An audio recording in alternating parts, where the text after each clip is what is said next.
Oke, assalamualaikum warahmatullahi wabarakatuh. Selamat pagi, siang, sore ataupun malam dimanapun Anda berada. Ini merupakan pertemuan kita yang terakhir ya pada mata kuliah rangkaian listrik ini sebelum kita melaksanakan ujian akhir semester.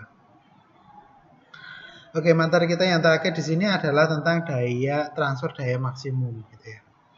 Apa itu transfer daya maksimum ya? Ini merupakan pokok pembahasan kita yang terakhir, yaitu tentang transfer daya maksimum. Oke, capaian pembelajaran yang ingin diraih pada perkuliahan kali ini yaitu mahasiswa dapat menjelaskan manfaat transfer daya maksimum pada rangkaian listrik. Kemudian yang kedua, dapat menggambar garis beban dan dapat menghitung transfer daya maksimum pada rangkaian listrik. Oke, apa itu transfer daya maksimum? Ya, ini contoh ilustrasi ya. Kalau kita menarik ini beban ini ya, ini yang narik ini ya. Ternyata beban yang ada di situ sangat banyak. Ini ada orang yang nggak tahu di sini orangnya ini dorong atau dia malah memperberat beban atau menambah beban dari gerobak ini ya. Jadi gerobak ditarik oleh satu orang, ada yang naiki, ini juga ini nggak tahu dia ikut dorong atau bukan, ini malah memperberat justru ya malah ya. Nah, di sini apa yang terjadi ya? Pasti energi atau daya yang dihasilkan oleh ini si penarik ini tidak mencukupi ya, karena terlalu banyak beban ya yang dibawanya. Ya. Jadi di sini ini juga bisa terjadi di dalam suatu rangkaian listrik. Jadi sumber tegangan dan sumber arus itu sebenarnya adalah suatu sumber tenaga seperti orang ini. Orang ini punya tenaga. Masalahnya sekarang, apakah daya yang dihasilkan sumber tegangan tadi atau sumber arus bisa dimanfaatkan seluruhnya oleh bebannya? Atau ada yang hilang? Ini tadi kan harusnya bebannya nggak seperti ini, jadi seperti ini.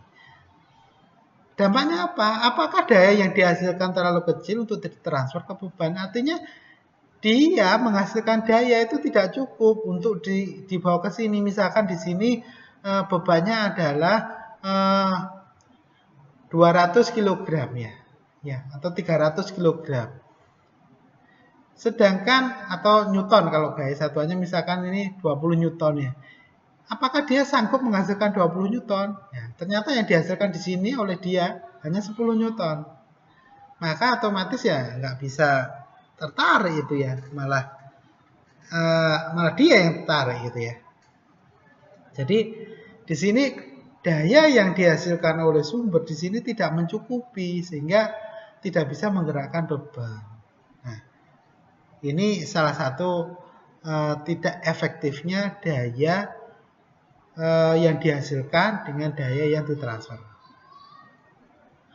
Atau seperti ini, nah, contoh yang kedua. Dia memotong kue menggunakan kapak gitu. Sebenarnya motong kue itu menggunakan pisau yang kecil atau pakai sendok gitu ya, bisa itu ya. Atau pakai plastik itu pun mungkin juga bisa untuk apa itu?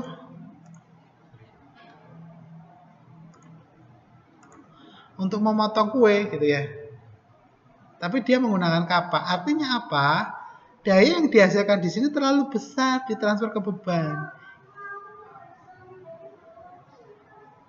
Ya. Jadi yang dihasilkan yang ditransfer ke beban sehingga banyak yang hilang. Ya. Beban pada umumnya itu tidak konstan kalau di sistem kelistrikan itu ya. Tetapi bervariasi pada harga-harga tertentu. Jadi bebannya itu bervariasi.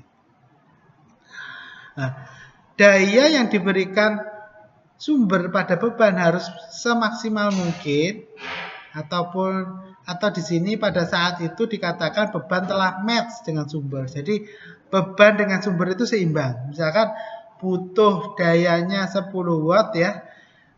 Ternyata sumbernya juga mengeluarkan daya misal 12 watt ya. Atau 11 watt atau mungkin sama ya.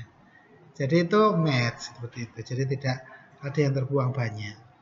Nah, itu sangat diperlukan sekali dalam rangka untuk efisiensi daya listrik atau energi. Nah, saya ambil contoh di sini rangkaian transfer daya maksimum ya untuk menguji.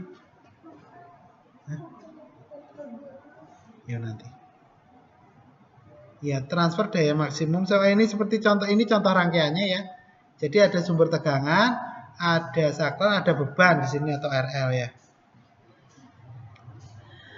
Jadi rangkaian di bawah ini diberikan sumber tegangan V, kemudian hitunglah nilai RL agar daya pada RL bisa maksimum. Jadi bagaimana sih daya yang ditransfer dari sumber ke beban ini bisa maksimum. Nah, ini metode atau cara untuk mengetahui berapa sih nilai beban ya.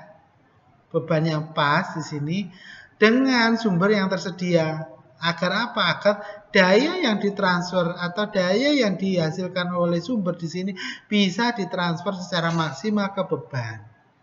Caranya bagaimana? Caranya dengan mengubah nilai hambatan di sini ya. Atau RL di sini kita ubah. Makanya di sini kita buat variabel. Nah, kemudian kita atur nilainya dari sekian sampai sekian ya. Kemudian kita catat berapa sih nilai hambatannya supaya tepat ya, atau daya yang ditransfer bisa maksimum. Ya.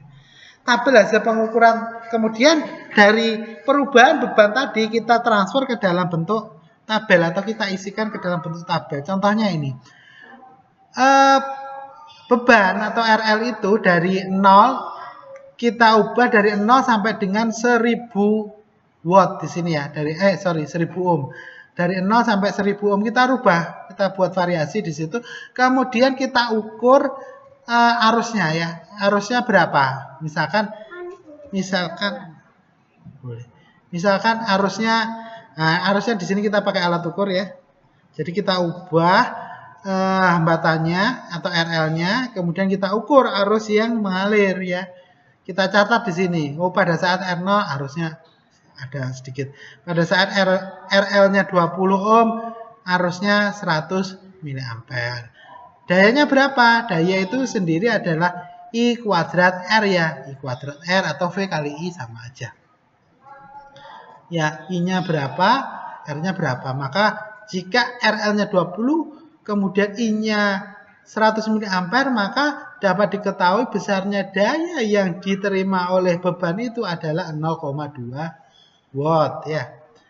Kemudian pada saat RL-nya 40 maka arusnya 85,7 dan beban dayanya adalah 0,29 watt.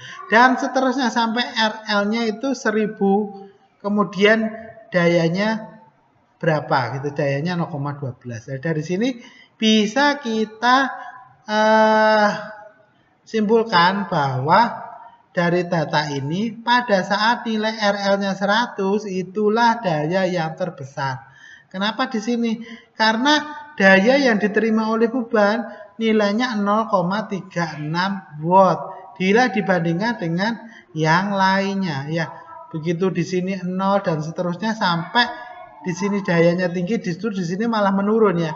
Ini oke, dari 0, 0,2, 0,29 sampai dia naik. Begitu 0,36, begitu dia 150, dia akan menurun terus ini. 0,34, 0,32, 0,27 dan seterusnya. Sampai semakin besar bebannya maka semakin turun di sini, turun lagi. Artinya apa? Grafik atau puncaknya itu berada di nilai 100 ohm. Ini apa yang terjadi? Ya. Nah, kenapa di 100 ohm? Nah, di 100 ohm itu terlihat daya berada di posisi maksimum. Artinya besarnya nilai RI sama dengan nilai RL atau mendekati nilai RL. Jadi tahanan dalam dari alat ukur di sini ya, RI ini mendekati nilai RL. Itu daya yang dihasilkan oleh sumber bisa maksimum diterima oleh beban. Jika dia semakin jauh atau semakin jauhnya di sini bisa naik atau turun ya, maka daya yang ditransfer ke sini juga tidak akan maksimal. Oke itu. Nah, sehingga dapat disimpulkan bahwa ternyata besarnya daya pada RL itu berubah-ubah menurut logika bila nilai RL naik, maka dayanya ikut naik. Tetapi harus diingat bila nilai RL naik, maka arus yang melalui tahanan tersebut juga turun ya. Karena hukum Ohm ini ya. Jika R-nya naik, tegangannya naik, maka arusnya pasti turun gitu ya. Karena daya itu adalah P sama dengan I kuadrat R, maka besarnya daya yang di samping tergantung dari besarnya R, juga tergantung besarnya I yang melalui tahanan tersebut. Sehingga kalau itu bisa kita buat grafiknya nanti ya. Nah, hal ini sesuai dengan teori daya maksimum ya, yang menyatakan bahwa daya yang ditransfer atau diberikan kepada beban oleh suatu sumber tegangan akan maksimum bila tahanan beban sama dengan tahanan dalam sumber tersebut ya. Atau RL sama dengan RI. Nah, sebelum tugas ini nggak ada garis bebannya ya. Oke itu ya. Ini tugasnya nanti ya. Nah tugasnya berdasarkan angka di bawah ini, apabila tahanan dalam dari ampere meter di atas adalah ampere meter ini, maksudnya di bawah ini ya, 5 ohm, maka tentukanlah tahanan total rangkaian di bawah ini. Nah ini gampang ini. Kalau seperti ini kan Anda tinggal menentukan berapa sih R totalnya. Di sini R total ya. R total sama kayak yang kemarin dianalisa rangkaian arus searah ya. Kita sederhanakan dulu ya. Sampai menjadi satu buah resistansi, satu buah sumber di sini ya. Terus kemudian arus yang mengalir melalui ampere meter ya. Berarti arus yang mengalir melalui sini ya. Maka dari itu ini bisa menggunakan rangkaian pembagi tegangan ya. Daya yang disipasikan pada R 15 ohm. Nah, 15 ohm berarti di sini. Ini kalau Anda sudah tahu nanti arusnya di sini, tegangannya sudah tahu, maka bisa dicari P itu sama dengan, nah ini kan P itu sama dengan I kuadrat kalikan R ya. I-nya dari sini ya, dari sini I-nya. R-nya sudah diketahui 15. Tegangan pada R 20 ohm, nah ini tegangannya ya. Nah, di sini maksudnya adalah arus total juga, ini arus totalnya. Nah, di sini karena arus yang di sini adalah arus total. Maka tegangannya bisa juga nanti V di sini ya. V itu sama dengan ya I kalikan R. I-nya berapa, R-nya berapa? I-nya kan ada, R-nya ketemu 20 ya, tinggal dimasukkan nanti apa. Yang berikutnya ini pada suatu rangkaian jembatan Weston seperti di bawah ini, hitunglah besarnya tahanan Rx. Ini tahanan Rx-nya suruh mencari berapa sih ya. Apabila arus yang mengalir melalui galvanometer dan 0 dalam artian dia setimbang ya. Kalau dia setimbang berarti tegangan di sini ya dengan tegangan di sini itu sama. Sehingga tidak ada arus yang mengalir. Ya. Nah, kalau tegangan di sini ini bisa sama, maka kita bisa menentukan sih berapa sih di sini ya, dari sini. Kalau di sininya misalkan 10 volt ya, V misalkan ini A ya.